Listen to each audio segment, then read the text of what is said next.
Every couple dreams of building a family, a home filled with love, laughter, and the fulfillment of God's purpose. But for many, this dream doesn't come easily at the beginning of their marriage. Instead, they are met with storms, miscarriages, depression, harassment from in-laws, silent battles, guilt, and even suicidal thoughts. Many ask, why me? Others think it's a curse, their fault, or blame their spouse. Some give up, believing they will never carry their own child.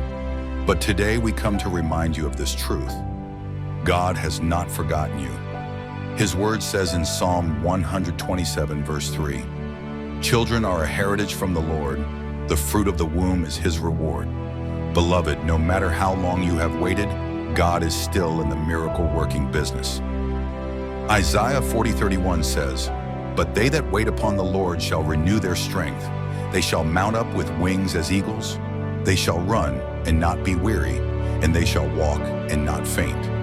Yes, it may seem like nothing is happening, but let me remind you, your miracle is on the way.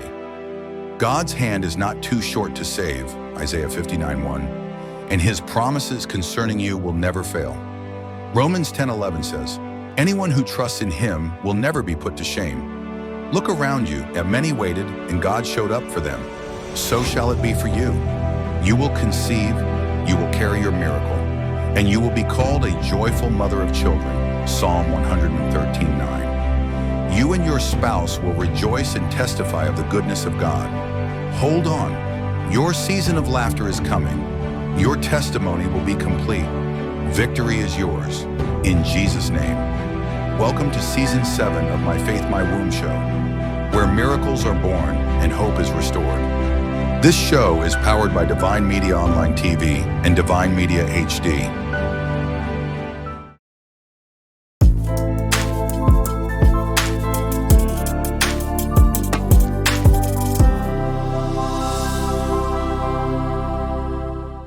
Hello, faithful family. Welcome back to the My Faith, My Womb show. This is Season 7 of the My Faith, My Womb show, proudly powered by Divine Media HD. Yes, I have missed you, and I know you have equally missed us as well. In this season, it's all about grace and completion. Grace for perfection. Grace to receive all that God has promised. Grace to carry to full term the promises of God. This is a full circle moment, and we want to use this opportunity to say thank you for every couple who has walked through the studios of Divine Media HD to share your story to bless lives across the globe. Once again, this show is proudly powered by Divine Media HD, your go-to for all your multimedia needs and consultancy services. We'll take a short break, and when we come back on this special episode 1 of Season 7, being Mother's Day, we will get right into tonight's show. But let me use this opportunity to just say that wish a happy Mother's Day to every mother watching me. Just know that you are seen, you are loved, you are cherished. Aiko, God bless you all so much. We'll be right back.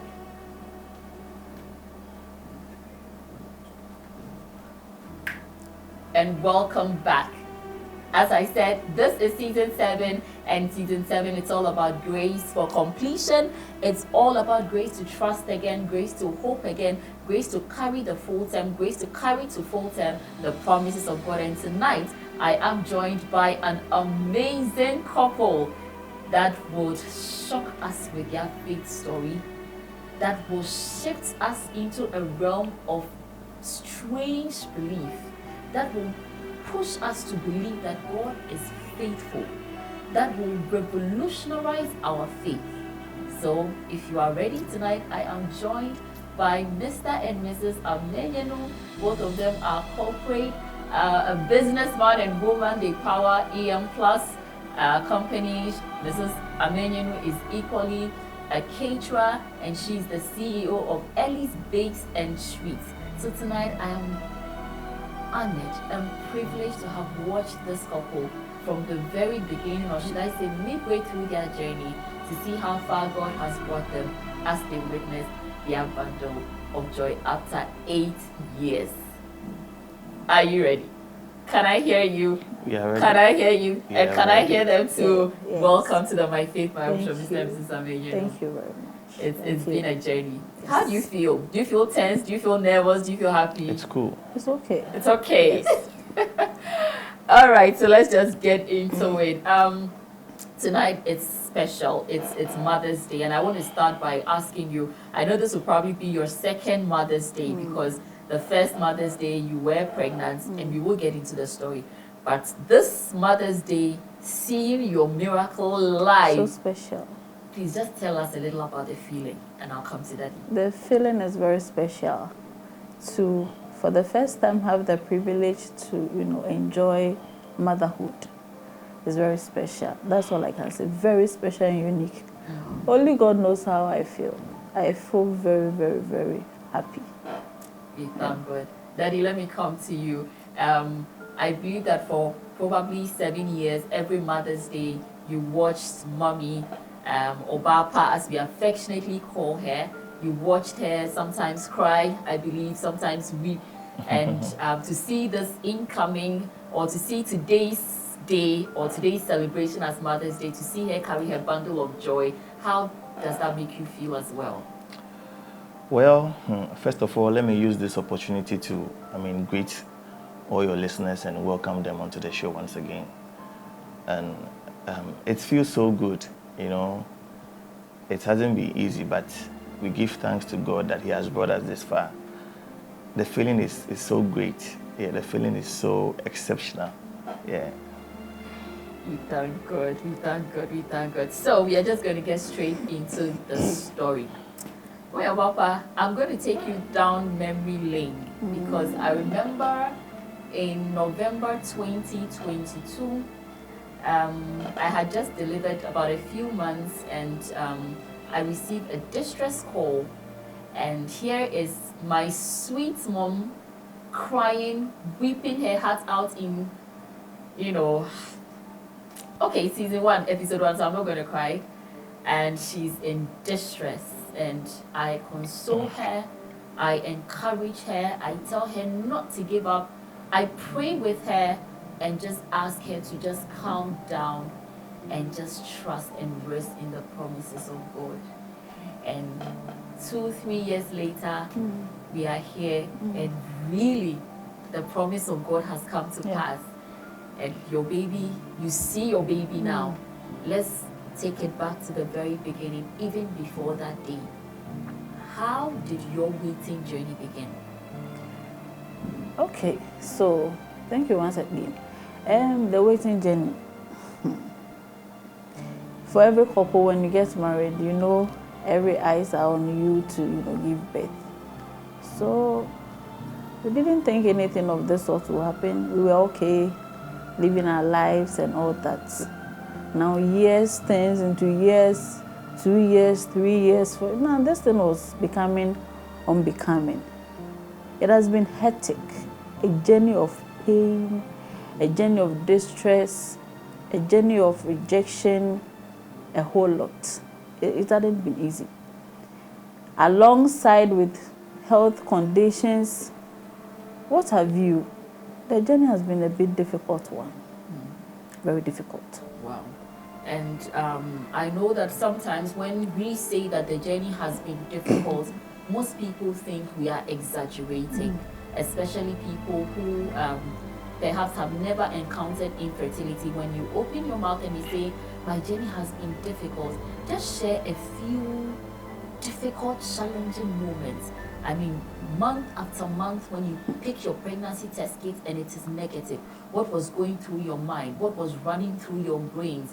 How is this going to be? Like, share a few of those moments with us. Okay, so for, to talk about that aspect, before reality really hit me, it started from the 4th year. Because, let me be frank here, my husband never gave me a reason to worry. From day 1 till date. He hates to see me cry, because he always, be the big man, doesn't, show the pain. But I sometimes I see he feels it. So because he has been shielding me, I think he doesn't feel the pain. Okay, so reality started hitting me very well during the 4th year. And traditional medicine, a lot, and orthodox too, a lot. The difficulties. I would just want to talk about one difficult one, bleeding for almost 9 months, non-stop. And I can remember one Wednesday dawn, I called my husband, take me to my mother, because I feel like I'm dying. Not that we've not gone to hospital, we've been to the hospital. I have menstruation has to be induced before I will menstruate. And then I have to go for them to stop the menstruation. And I was tired. But this time around, I was bleeding non-stop with clots. And if you see my skin, I was becoming white. I could walk in the market and I just feel like I'm passing out. Anywhere I find myself, I have to just sit down. I remember I passed out at Mokola. I was working with my sister. Yeah. And then she called my husband that she was working with men. I've passed out. I arrested in one of the women selling clothes, their store. I just passed out. I didn't know. I was just walking and I passed out. This is how severe the bleeding was. Not that I was not taking medication. I was on it. And just one I told him, taking me to my mother. Because I felt like I was dying. And then he called my mom. When we got to Insaom, my mom is on the Insaom Ebi Road. Asked my husband, when we were going, he was doing something funny. I would just be quiet in the car and call me, Mommy, wake up. Mommy, wake up. I was down. I felt my spirit was leaving. And when we got to Insaom filling station, before we would branch, my mother was there. And then we have gone far. We got to a place because she was like, we have tried like this hospital thing, so let's go to, a herbalist. This is my husband, he will tell you. We drove to a certain point. Now, the car was not going anywhere because the road is not good. We have to get down and walk. This is me that I can walk. I was held left and right. And we went. It was that woman God used to give me a medication. And that issue stopped, never returned again. She's called Auntie Abna. The place is far. Very, very far. Very far. Very far. And when you get to where the car will stop and you walk to it, that journey alone is another. And I'm not walking. I can't. I don't have the strength. When I get to a point, I have to wait. My mother and my friend will be holding me. And we go to a point, we have to take motor. And even if I sit beside the motor rider, I need the support because I can fall off. Cocoa Asibi. Just imagine a village road that is under construction. And it was raining to us at the time. Yes, and we were driving a saloon car. And we were sitting in the car. So the car was really down. I was not even thinking about my car. We're just going. We're just going to a point we had to stop and look for a bike or something. So she needs to be held left and right. Then we're walking down. It was down. So the mother just told us that she has gotten this woman that does this drug, medical, these herbal things. And when you go to the woman's end, I'm like, do you think something better is going to come out from this woman? Because there's nothing there. It's just this muddy house that is there. There's nothing there. And when the woman came out, I was like, but this woman, what can this woman offer us? Because we've tried so many things. As for the local medicines, but I'm one person that from my beginning, I'm not someone that you can tease with a child. I'm not the type of person. So even though I sometimes get this little bad feelings from around because you are going to be invited to outdoorings, you are going to be invited for programs, all the guys that you got married before them, but they've all given birth, and you are going to have that kind of bad feeling sometimes. But as for me, it doesn't hit me. But when I come home and she's down, that's when I feel it. But when I'm outside and you are talking about baby child, I even become stronger than I was. So I was the one giving her that support every time. every time. Because as for ladies, you know, in these situations, they will always go down. So if my issue is that when she goes down and I also go down, who is going to carry us? Because it got to a point we were the only two people living in the house alone. And just imagine, I go to work in the morning, I come back in the evening. I go to work in the morning, I come back in the evening. As at the time, we're staying at Kaswa. And I'll come to Accra every day and day out. So as for that space, from that Accra, from Kaswa to Nsawam, that journey, that woman, I will never forget her name. Because what happened to my wife, I thought my wife was dead. And nothing, she just went to the bush and came and prepared something. Let me chip in something. So that day, she gave us some medication to take. So after that, we brought the medication to my mom's place. So she has to prepare the medication with palm nuts, abenquine, very bitter, with plantain, unripe. I have to take 2, and I took it. And she gave me another day that we should come on Friday. So I went with my husband back to Kaswa to prepare and come back, and we came on Friday. He came to drop me at my mom's place, on Thursday at my mom's place. So Friday dawn, my mom and I set off to the woman's place. And when we got there, she mixed some medicines for me, and I took it. Whatever happened within that space of about 30 minutes, I don't know. She went off. My mom told me that the medication she gives, she said I'll pass it too. And I don't know. So after that, I think I went off. But after I regained per what they are saying, if it was my mom telling me, I think she was exaggerating. But the woman, the only thing they had, called my husband that he should take care of himself. Call my husband. That was what I was telling them. So she knew no. So my sister, my mom said she started crying. Now that she's with me and I'm going to take care of her, I'm going. So she said, no, my mom said she will not call. I'll not let her speak to the husband. Because if she speaks to the husband, it means that is her heart desire. She will leave. So I'll not let her speak to the husband. Then they started giving me water and doing what, and I came back. And immediately I came back. No, he was also calling and they were not picking up the call. Oh my God. So he was worried. He was also calling. So immediately as I regained consciousness, I was like, call my husband for me. So they were scared. That no, am I okay? So I should rest a little while. And God being so good. About an hour later, we came back. There is even no network. When you get network and you don't connect, it will go off. So we have to come back. And on our way, he called, why have I been calling you?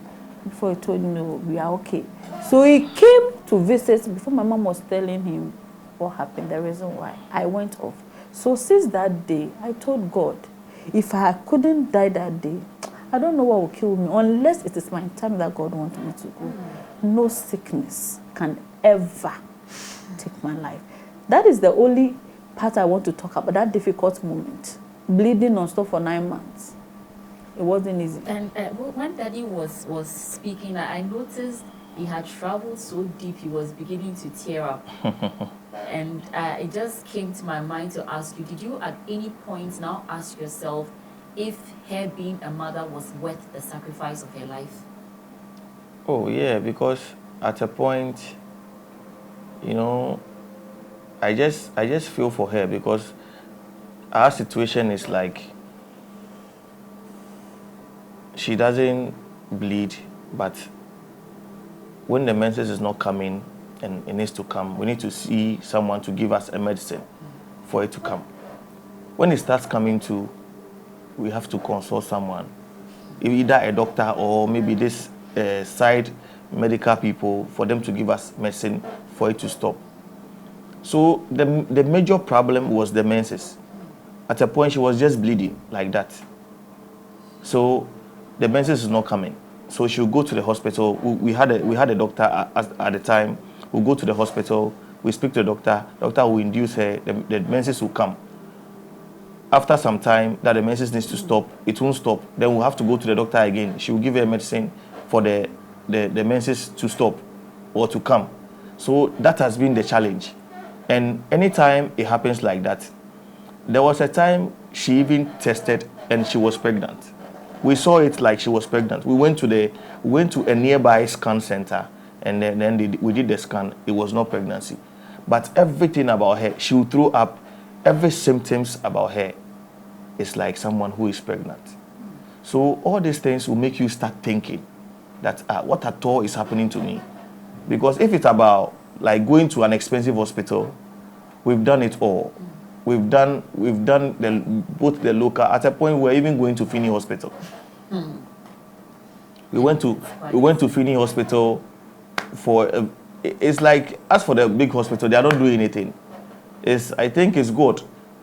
When the time is due, it will happen. That's right. Yes, That's right. because at a point, she will tell you she's not feeling well, and before you realize she's throwing up, and then before you realize she'll be a little hot, and then the menses too has stopped, and then you'll be like, hey, I say, I don't know, and then throughout our efforts of having a child, I will say I never put in my energy throughout, because for me, I believe that when it's time, it will come. But I understand her. I understand the tangents she's coming from, because she's a lady and I'm a man. And anytime we are a little up than you, the ladies, every time the ladies are down, so you, the man, need to pick the lady up. So as for me, I have been very strong. So in all her movement in the hospital and stuff, I was doing what I'm supposed to do as a husband, but my energy was not within. My energy was not. So from the Kaswa to, so I'm like this. I'm the husband, I'm the man of the house. We are going to see someone, her mother, to take us to someone to give us medication. I'm the man of the house. What do I have to do? I have to drive them to the place and do what I'm supposed to do. But as in the eagerness of getting the child, I was thinking about her well-being. So it got to a point on my side, I was not thinking about the child, but she was not well. Yes, he would just tell me, you need to get well first. You are not fit. You are not okay. She was not well. You know, my health was not a priority to me anymore because... And she is not looking at that. She's just looking at getting pregnant. Melody, can you blame us as women? I mean, imagine, today is Mother's Day. From morning till night, I can bet my last CD that someone has been crying from morning till night. Someone went to church today, and the comments that somebody passed, by now this person has locked herself inside the room and she is weeping. Mommy Oba can attest to some of these stories. So sometimes, you know, it is the society, it is the comments, the environment, and I want to even ask, Mommy, were there any times that you experienced these statements, this mockery, this pain, you know, casting insinuations at you at church, home, wherever, like, and at those times, how did you react? How did you make it? How did you feel? You see the feeling, somebody can tell you if you use your womb for money rituals. As in... Mommy, go back. Please, wind. Let's... The feeling DJ rewind. that somebody can tell you if you used your womb for money rituals. You've used your womb. Somebody could tell you that. Oh yes, for money rituals. Used your womb for money rituals. If it's not me, then my husband is impotent. As for that, a lot. Because we don't have a child. So I took a decision in my church. I don't carry anybody's child. No. I will never. There is only one lady. One lady. For her, if she delivers today, she will take a picture of herself and her baby to me. When she's come to name her children, immediately she gets out of the car, she gives the children to me. 4 children. That is the bond. Except from that lady, I never carry anybody's child. And I will not buy anything for anybody's child. Wow. I will not. I love children. That is my kind of nature. So when this child bearing thing kept long, it was very painful. And were there situations that made you make those decisions that enough is enough? I won't carry anybody's child. I won't buy anything. I just don't want to hear anything that will push me off. You know, I go to church. Sometimes I stand at the podium, I will preach. When I wait, before we get to the house, I'm not soon. Oh. Jehovah. Before I get, sometimes I'll be cooking and I'll be crying because some of the things you get to hear. The house of God that is supposed to be a house of comfort is a house of mockery. And so for me, I won't carry anybody's child. I prefer to give it to somebody who don't know me. Yes. We didn't have children, but ask my husband. We were taking care. Our siblings are not our priorities. I mean, the one who gave birth to them. But we are taking care of our siblings. Apart from our siblings, those we are taking care of them, we can't. So I remember, I think about 3 or 4 years ago, Mother's Day. He didn't go to church. Anytime he follows me to church, I can't do whatever I want to do. When I want to do something, he will stop me. So on Mother's Day, it's for the women. So I preached. And I made that decision. If you are here and you see a couple, everybody knows I don't have a child. I said it. If you can't pray for me, keep quiet. Because you don't know what is going on with me. And if somebody is not married, don't force the person. If you can't pray for the person, keep quiet. The mockery is enough. And I made that decision. Now, unless you say it behind my back, if you come in front of me and tell me that, I will not spare you. Because now I follow me. Because the pain is very. I remember one time, a whole year taking drugs, a whole year non-stop.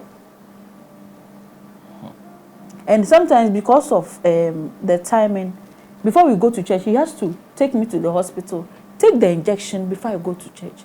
To date, I still have some of the burning sensations. Oh my God. At a point, she was, taking some injection. Like, that injection, before we leave the hospital, even don't talk about how expensive it is. Everybody knows that fertility treatment is expensive, so I don't even want us to go there. For someone to come and say that you are bragging. So don't let us even go there. At a point, she has to take some shots. And that shot, before we leave the hospital, she'll be crying till we get to the house. And in a week, she can come to the hospital like 5 times or 4 times. Yes. And one shot, when I tell you the price, you won't believe it. What? And when it happens like that, and we don't get the results that we want during that period of week, then it means the doctor needs to upgrade it. Oh my God. So maybe there will just be 2 weeks intervals, and then we start another shot again. That one, if we were taking 1, we'll take 2. Yeah. And we did all that, and that doctor was very good. That doctor, he was very good. But as I was saying, I have some inner feeling in me that I can help you do everything all right, but maybe I know when the time is right. But because I'm not God, I can't. That is my perception.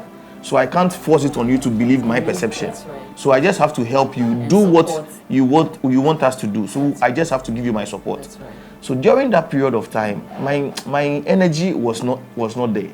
I just have to do what she wants, because from the beginning I saw that she was not okay. So her health was my priority. But she was rather prioritizing having a child. So now, when we go to the hospital, her main problem is to become pregnant.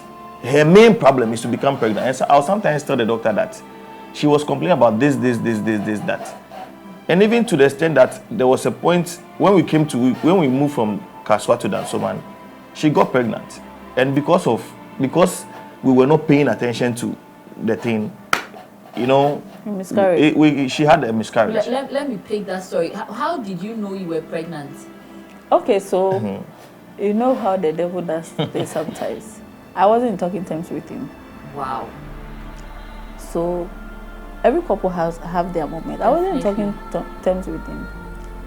So, my menses wasn't coming. So I thought it was one of those things. All the signs that he was talking about.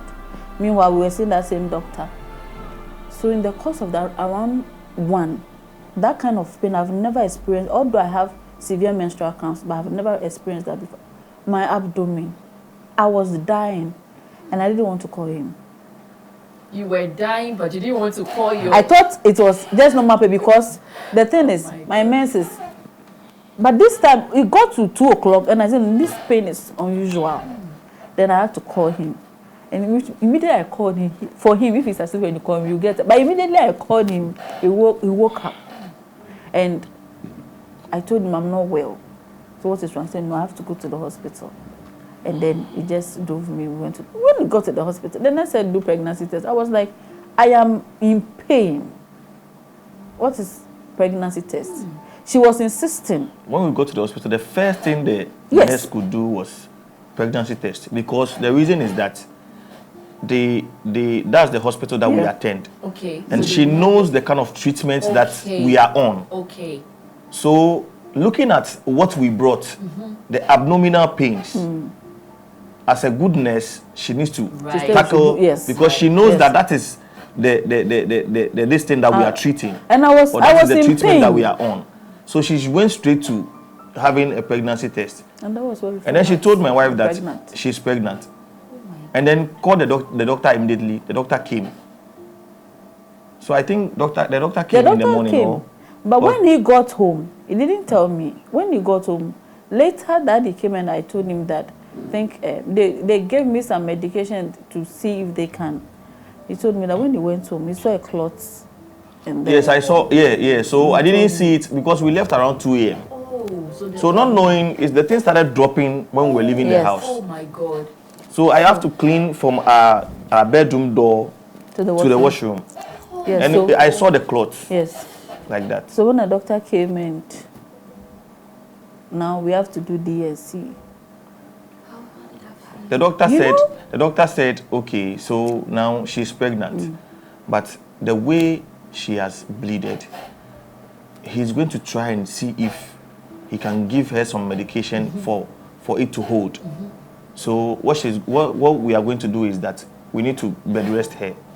So she was admitted for some time for us to see whether the medication that they are going to give her will make it hold. But if it doesn't go that way, then a DNC needs to be done. So that was what the doctor said. Do you know what he did? When he left, I was there and I saw a message. He sent me a message. When the time is right, the Lord will do it. He sent me that message. Yes. I was like, what is wrong with this? And then apparently the baby didn't hold. So they have to do DNC. And the doctor was talking to me. I didn't cry. That was it. I never cried. Why didn't you cry? I don't know. You are losing your child. I can't tell. My hand was just here and I didn't cry. The nurses were, I was just looking at them. I didn't cry. They took me and said they want to. I said no. So they just gave me small injection and I was off and they did the DNC and they showed me the rapid. And I said, okay, fine. So when it was time for me to go home, him to talk to me, as I'm going, I shouldn't cry. And I said, okay. I was okay. I came home, our pastor called talking to us and I said, okay. When he started going to work, I think about a month after, then the reality hit me that I've lost a child. He wasn't in the house. I just screamed. Sometimes if you can remember, I do call him on the phone. I'll just be sad crying. I'll be at work and then she will call me and then she'll be crying. And then I'll ask her, what is going on? Take your time. Because if it's about only not getting pregnant, then I think we shouldn't worry about it. But the problem is she was not well. In that situation, like she needs to die. She was not well. She was not fit. When you look at her, like somebody who has given birth and is sick after birth, like she's not well. She's trying to get better, recover from delivery. That's how she looks like. Very white. Like somebody who has given birth and doesn't have money to take good medication. So she's now looking like some way, like that. For a whole year, I didn't go to church. But she was not looking at that side. No. But when I look at my wife, I could see that this is not my wife. So I'm not. My direction was not that side at all. Even though I needed the child. Yes. But me, I'm not someone that you can just tell me that, oh, you don't have a child. No, it won't even move me. And I think all my friends knows me for that. They know me for that. That me, you can't come and tell me that you have a child or this. I'll tell you one or two things. When you go home, you can't sleep for 1 year. Some time ago. Today being, I'll come to that. Today being Mother's Day, I wish we would have that day again for Father's Day, so that he would say some things to the men who are not so supportive of their wives. Because the thing is that when we lose her, how can she get pregnant? That's right. When we lose her, how can she get pregnant? And when you are pregnant too, and you don't have the strength to hold the baby, how can you carry it? So my concentration was solely on her health. That's right. Yes. Anyway, if you are just joining in, the conversation is getting hotter. This is episode 1 for season 7 of the My Faith, My Womb show, and we are just about to dig into the crescendo of how this whole miracle baby Eliana came about. This show is proudly powered by Divine Media HD, and you see my beautiful dress here, proudly supported by Dinelli GH. So if you want to wear something this fabulous, you know what to do. We'll put her contact number on your screen and you can make a purchase. Again, we also have an amazing program coming up, which we have been doing for the past 4 years, and this year happens to be the 5th year of the My Faith, My Womb ministry. So we are just going to get into the My Faith, My Womb Conference 2025 very, very soon. Keep your dates locked from the 11th to the 13th of July. More details will be coming your way. But if you want to support this show, if you want to support the upcoming conference, this is your time. The contact numbers will be on your screen as well. Let me know in the comment section, what are you picking from Mommy Obapa's story, and what are you picking from the Amenyenu's story. You can see that Daddy is a man of faith, Mommy is another woman of faith. The combination, someone would say, is a calculation. And that is what brings me to my next question. Mommy, you made a statement that you stopped going to church for a whole year. Now, with my encounter with you just for the past few years, being in My Faith, My Own ministry, and we'll get into that, I know you as a woman with a strong faith. You carry a certain faith. So what would make you stop going to church for a whole year but still have that faith? I just changed my location. I just changed the church. So I went to another church. Wow, another church that people didn't know you. They knew me, but they wouldn't judge me with my situation. Because if I'm just joining them, you don't know much about my story. Yes. I just wanted, it got to I just don't want people around me. I just want to be okay. I'm fine. He made a statement to my mom some time ago. He said, "Ma, I was speaking to you, Ma. Catch me say I want to na me worry and then sanka. And yet bent na me worry married. Maybe he didn't know what that word meant to me. But that word has a special place in my heart. And yeah, wanting a bank one, and yeah, banty. Maybe one me put enti me worry, and yeah, banty na me worry. And it just gave me some kind of comfort. That's why I just changed church. By my faith, I can pray and say, hey, you can pray. Oh, me, I can pray. Oh. Even if I sleep, I'll pray. If I sleep, I'll pray. I don't have, sometimes I can pray, and at the end of the day, I don't have anything to say. I'll just be crying. Then I'll fall asleep. The next day, I still continue. So I just change location. Wow. Now let's fast forward to My Faith, My Womb. How did you stumble on My Faith, My Womb as a ministry, as a show, or should we say as a show first and then as a ministry? Okay, I think My Faith, My Womb, I found on Facebook. And I was following you, not regularly, but I just listened to one of the stories. Immediately it gets to an hour, then I just... anytime it gets to that point, I just leave them, go to another thing.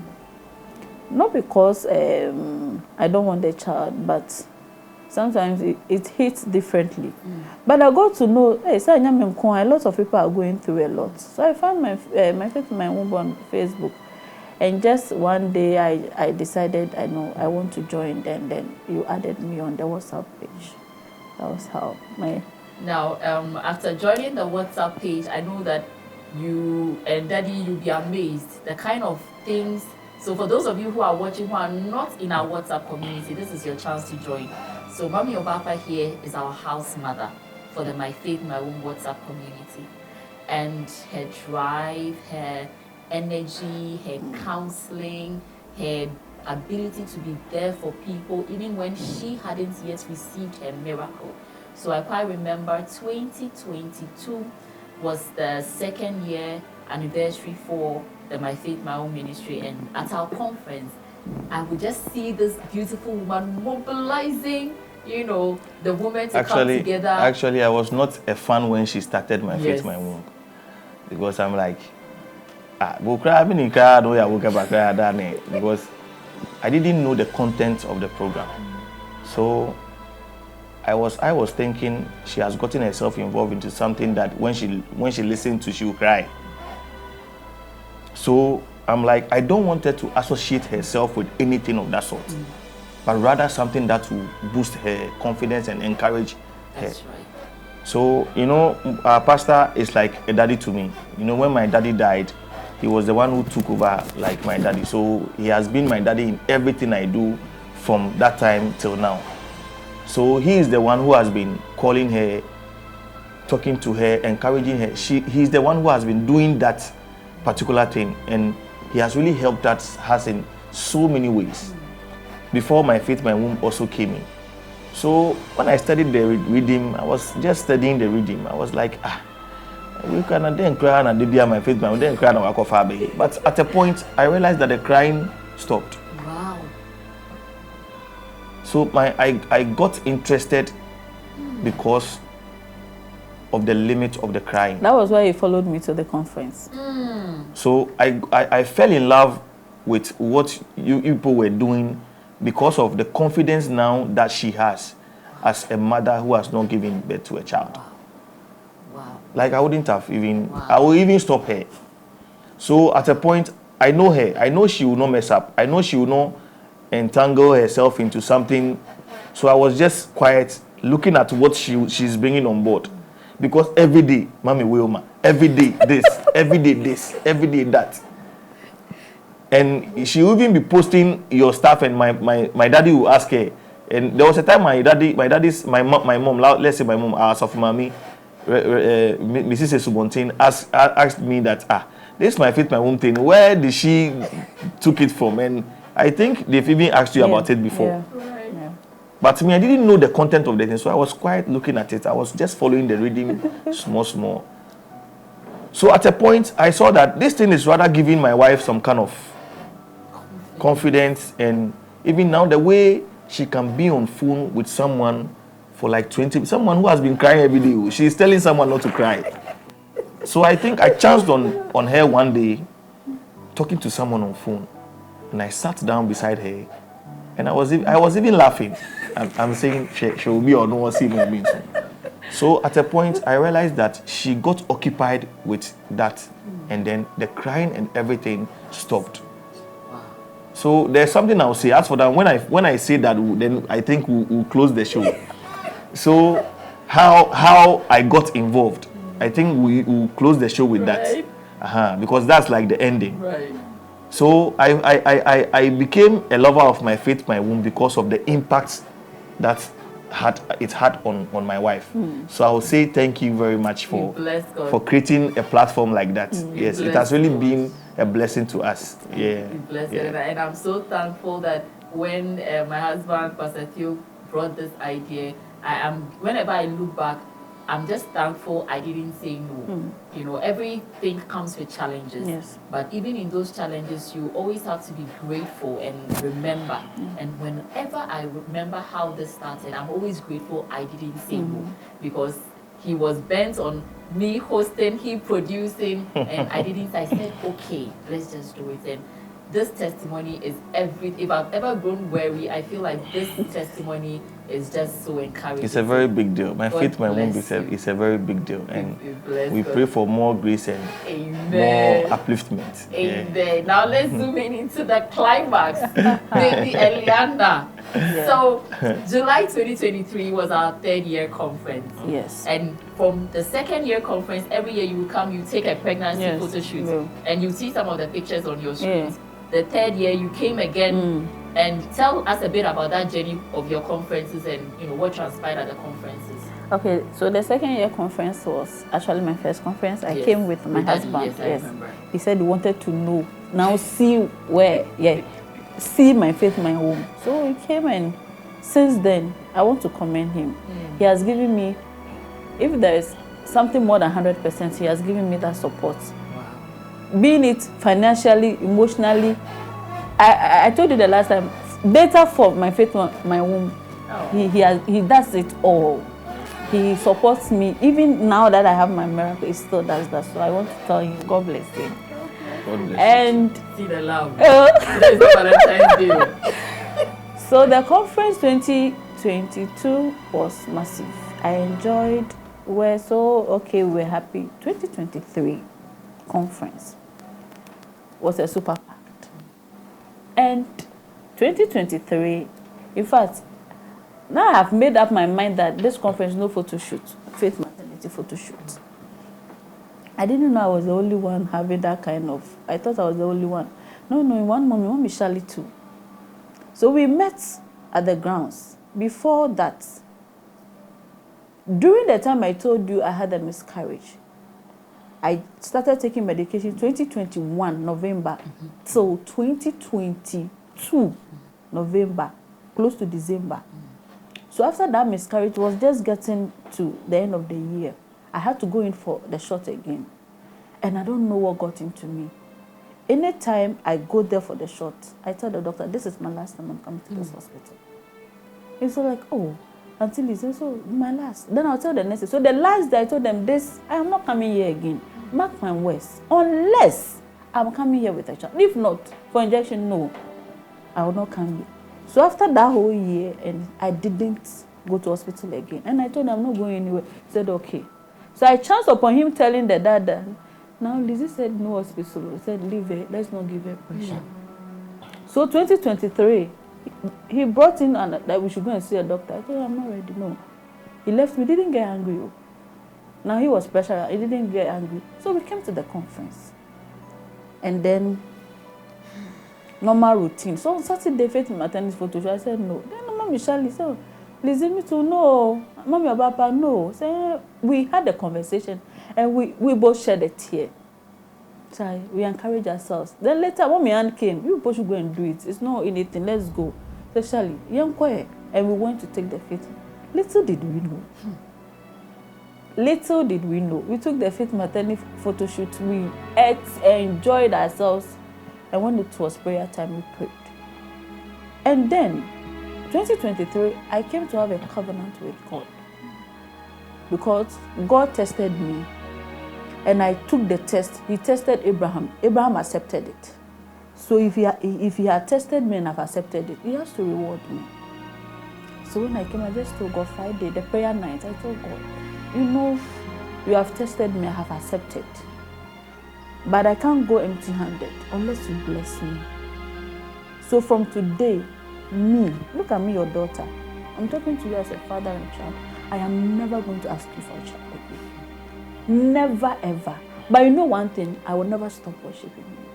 My faith in you would never go down. And that was it. I cried my heart out. I cried telling God this. I will never ask. Because people mock me, they mock you. You created me in your own image. Do you want me to be mocked? It is up to you. But for my faith to never go down.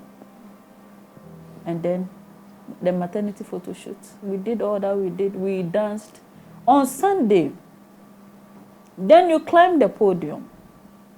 Mommy, as I was coming to, I was just asking God for a word to give you. And I was like, oh, Mommy, woman, they be up a word, am I?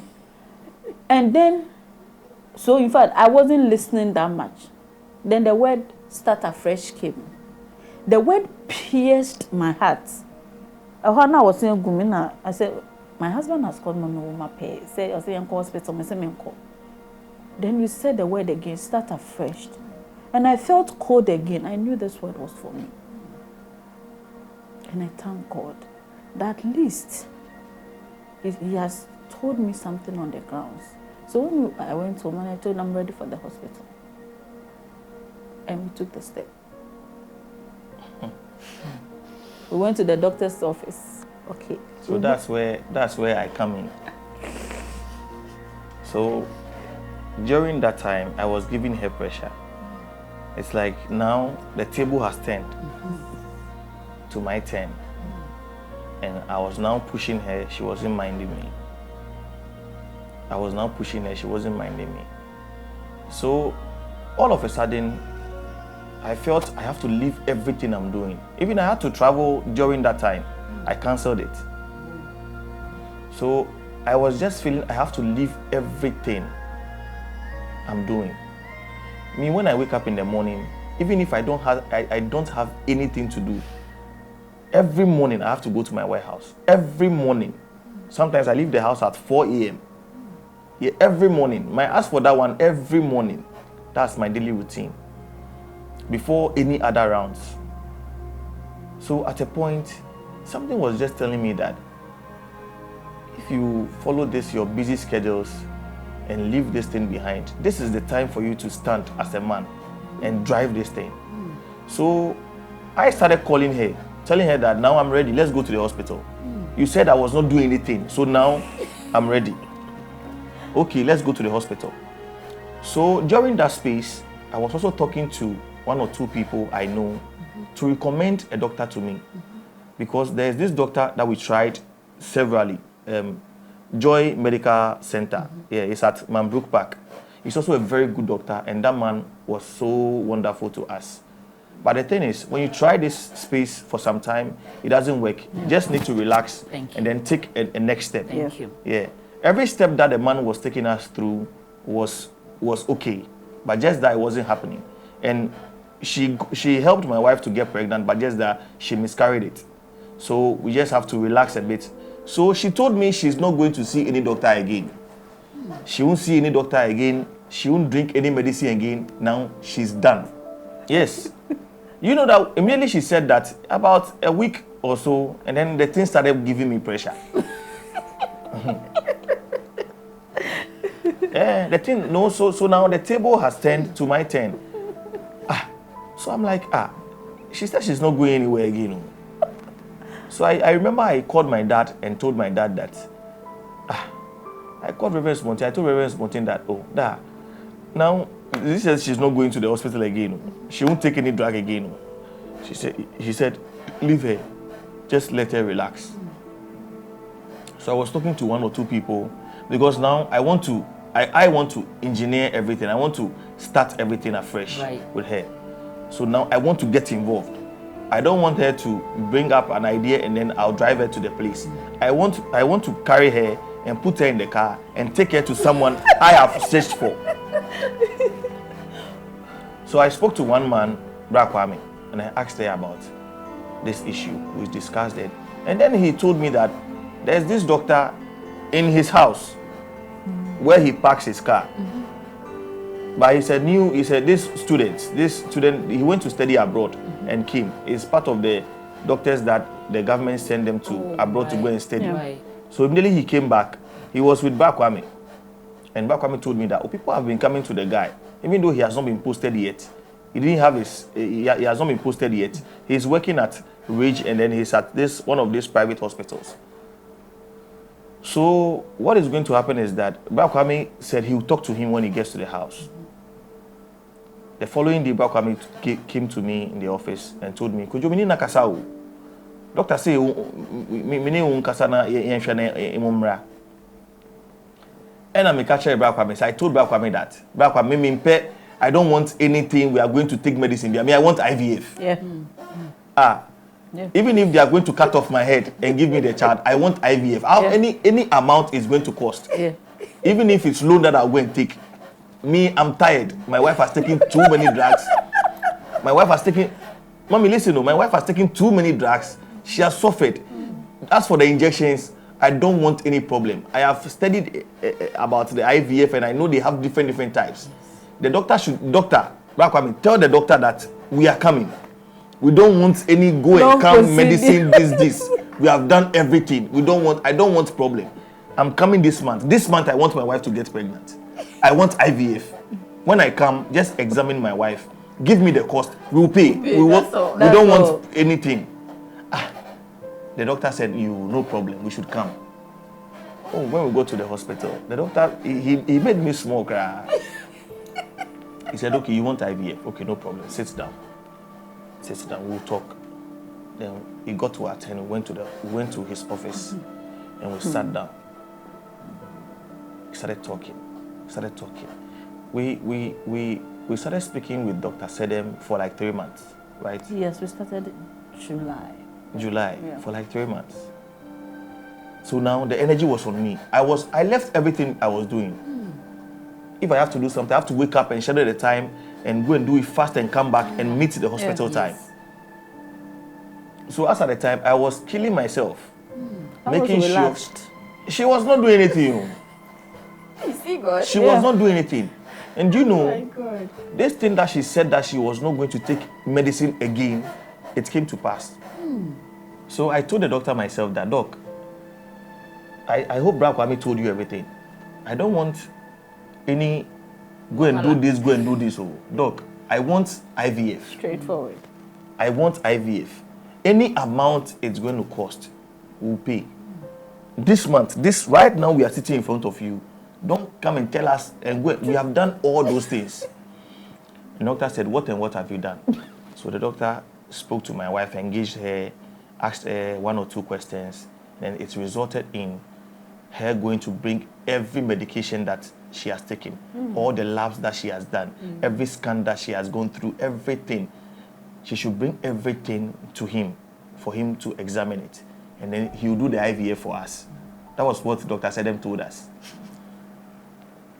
So during that time, I was also very, very happy. And I told my wife, I told you, this one, no stress. You even stress yourself. She was just looking at me. And you know one thing, whenever we go to the hospital, she'll be looking at me like this. When we are sitting in the hospital, in front of a doctor like this, like you are the doctor, we are sitting in front of you. And then my wife will tell them, be looking at me like this. And I will be talking.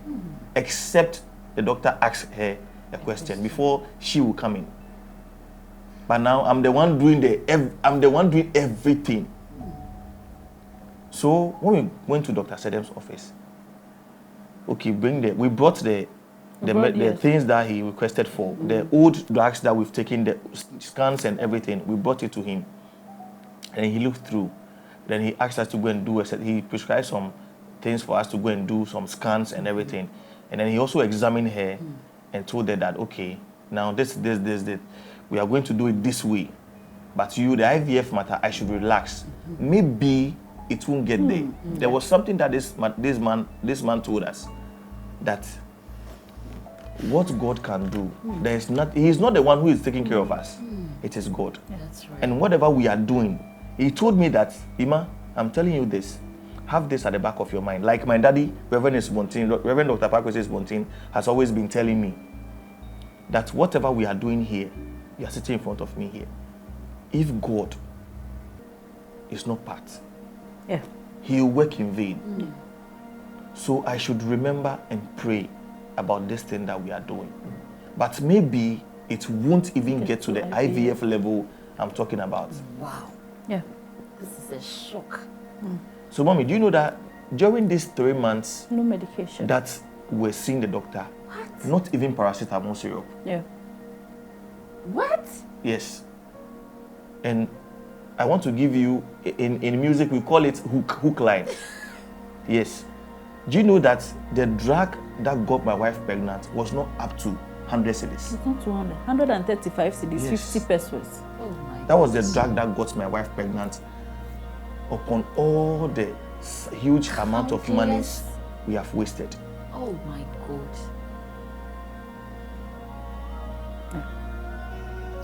And during that time too, we have planned of a trip outside the country. And we didn't know that this thing is going to is going to, come. So we just planned our trip. We're about to travel outside the country, and we're there one day. Doctor said them prescribed the medicine for us. That Charlie, he called me on phone and asked me that, okay, Ima, when I checked your schedule, okay, I want to prescribe one drug for you. That drug, you don't get it anywhere apart from a certain pharmacy. You have to go there and buy the drug over there. Mommy, the drug was 130 something cedis. We took the drug. We took the drug. During my men's second day, you start from second day. So second, third, fourth, fifth, sixth, seventh day. That was it. Even the drug, I was just taking it. Not that I don't have the faith that I'll have a child, though. But I just don't want to give myself space. Say 3 months I'll get pregnant. This year, now I have closed all that chapters. It will happen, but when God likes it. And Mommy, do you but know, now he was having the pressure. Do you know who confirmed? Do you know who confirmed the pregnancy for us?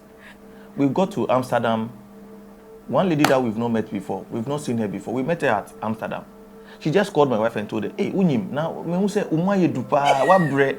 We don't know this woman anyway." And I was like, Madam, na we are there na na send me your bar.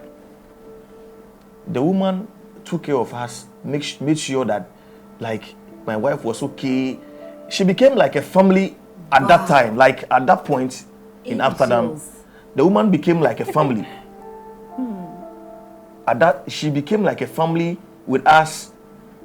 She was also traveling to Ghana the same day. Yeah. So we came to the airport together, and then when it was time for me to sit in the plane, she made sure that she made sure my wife sat down and everything. When we got to Ghana, and she told us that this is her story, but she has been in the country for like 3 years or 8 years without seeing the husband. No, she's now coming home. And so when she got to Ghana, the joy was more than someone who has not given birth for 10 years. And you had been waiting for 8 years. Yes. This is not a coincidence. Yeah. Certainly. Yes. Yeah. And you know the funny thing? My baby don't want Ghana. In fact, during our stay in Amsterdam, she was like, immediately we got to Ghana airport, asked my husband. The way my wife started vomiting. Oh my God. She never gave any sign when we were outside the country. Yes. And look at this fresh baby. My wife was pregnant to this fresh baby. We sat on a flight from Ghana. We went to Spain. We went to France. We came to Amsterdam before coming to Ghana. I was okay. And my wife was okay. We go to Ghana airport. When we got to Ghana airport, before we realized that, yes, there's something in her tummy. And I'm like, hey, why this sudden change? Wow. She never threw up. She never gave any signs of, someone who is feeling this way or... Yeah. No. But at that point, because you had earlier on, conceived before without you knowing, were you scared that you might lose this one too? Okay. She wasn't. She wasn't scared at all. She was not even thinking about the thing. We didn't even know what is going on. You see, Dr. said to me, I want to commend that doctor very well. He has become a brother and a friend. He always says something when he attends Assemblies of God. He's a faith-based doctor. And he always says, when you come to me and I see that you have faith, we move from the physical realm and we move to the spiritual realm. Right. So now it got to a point in time. He saw that when I come to the office, I don't pay attention. I told him, not because you've done something to me. You are just disturbing me. The questions. And he was like, oh, that's fine. And we started having conversations. And he was, sometimes I just talk, I'm not like that. So, okay, that's fine. You can say anything you like to me. And later I'll tell him I'm sorry. He said, oh, that's fine. And we prayed. He will call me NSPPD. He will call me. We will pray. And he will be praying with me, sending me things of encouragement and all that. And that was it. I didn't realize I was pregnant. I quite remember you called me that we had an naming ceremony to attend to. And I told you I was at the hospital. That was the day. If I was sleeping, my sister had died. So after the 1 week celebration, when I came, I was tired. I was sleeping for over 2 weeks. And my husband was like, hey, 1 week you put an order saying, do a year now. I was just there. Test kits. I am the manufacturer of pregnancy tests. Test kits. I always have some. And he also buys it. Oh, immediately I call him, he will buy it. Sometimes he will do the test. So this one, it was around 11 something. So it's not early morning urine. And then I don't know what happened. I just slept. I just woke up. And I said, okay, and when I did it, I just moved slowly. I gave it to him and I went back to the bed. He said, come and wee again. Come and wee again. Let me see. Come and wee again. And then I think he had a conversation with the doctor. I don't know what they said. I was there. They said you should drive me to the hospital. That was the time I called you, and you were screaming. Oh my God. So that was how our pregnancy came in. Now let's move. I know that pregnancy was a little bit challenging, yes, but on the day of delivery, Daddy, do you, That's another. look, I know today is the first episode, so please just give us a little more time. We're almost done. I remember we were having, I think, Baruch Hashem, the 3 nights praise and worship on Zoom and Facebook, and we had been praying and believing God because we knew that it would be that same weekend. I was here waiting, and you called us like, as for this call, I have to step out of this studio to go and receive the call. So I moved to the back and I shut the kitchen door, and immediately Daddy said, Mommy, she's here. I just knelt on the floor at the back there and I breathed, but I said, thank you, Jesus. I'm sure my neighbors were wondering, what is wrong with this woman? But I just started shouting at the back there. Because the door was closed, I knew it wouldn't get into the studio. And I was just thanking God. Now, if I felt that way, Daddy, how was that feeling for you? That feeling, I don't know how to explain that feeling, but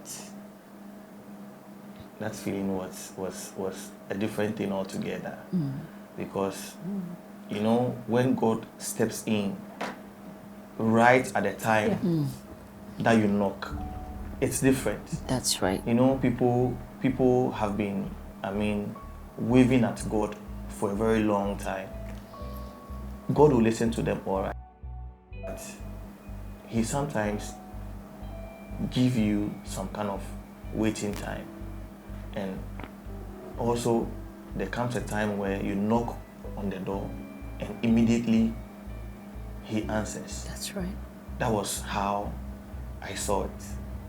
So I didn't even know how to describe everything, because it's like when I came in, the enthusiasm that I brought in and the energy that carried me along, I didn't know where it was from. Because me, anything apart from work, I will attend to work first. Anything apart from work, I would have to attend to work first. That is how my life has been. But this time around, I can put work aside and attend to this. And it paid off just as we wanted. Yes. Wow. No stress. Wow. Like it was so smooth. Wow. Yes. Now, what would you say to a couple that is equally navigating this phase? And I'm asking 2 questions in one because I see that every step of the way, both of you have carried each other along. Exactly. I know that the road has been bumpy at times. It's not been a straightforward road. But how have you both managed to bridge this gap together to work towards the common goal, you know, of having your miracle at the right time when God intended? How I think love carried us through. Yes, as I said earlier, every marriage, every couple and its problems, but love carried us through. Sometimes He won't be available, but any support is there. He's there 24/7, and that was it. Crying, He will be there. Sometimes because He will say something so that I will just stop crying. He's there.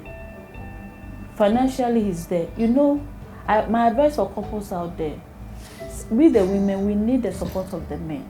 The journey is not easy, but when you have the support of the one who loves you, the journey will be easy. I remember just hearing the cry of Eliana. What have you gotten? Said baby girl. And I heard her crying and I saw her. God made a promise to me that if you still stand with me, hold on to your faith. The day I will visit you, that very day, everything you've gone through will be wiped away. You won't even remember. If you remember, it will be that you're using it to encourage somebody. When I heard my baby cry, and when I came to my ward, I saw the baby, I look at my husband. I'm just lying there and smiling. Sometimes if Eliana cries, then I'm, hey, ma woo, show back, ma woo, take the baby and that feeling. He held my hand through it all. That was what I said. When he told me, and now wanting I'm a warrior, it's not because of babies. That word. So let couples help themselves. And embrace, because the environment is not safe for waiting mothers, for waiting women. Fertility journey is very serious. The cost involved. So when your partner holds you up, be there for you, it will be easy for us. Yeah. It will be easy for us. Daddy, any message to couples, just to support each other? What I'll say to the daddies out there or couples out there is that, especially the daddies, because I'm one of them, they should try and come in whenever they are needed. Because this is the thing. I know it's very difficult to be paying money to something that you don't have faith in. But this is the thing. If you are the one to pay that money in support of what the other party is going to do, whether you believe it or not, you should be able to reach out or give out your support. Because you might not know. Maybe you have your own plans. She also has her plans. If her plans doesn't work, that's why we have plan B. So your plan can be plan B. So what I'll say to couple out there, and especially the daddies, is that they should be available whenever they are needed. And they should take their partners serious. Just listen to each other. Yes, when you listen to each other, even when you are distanced away from yourself, and you listen to each other, you can even communicate through the distance, and God will make everything successful.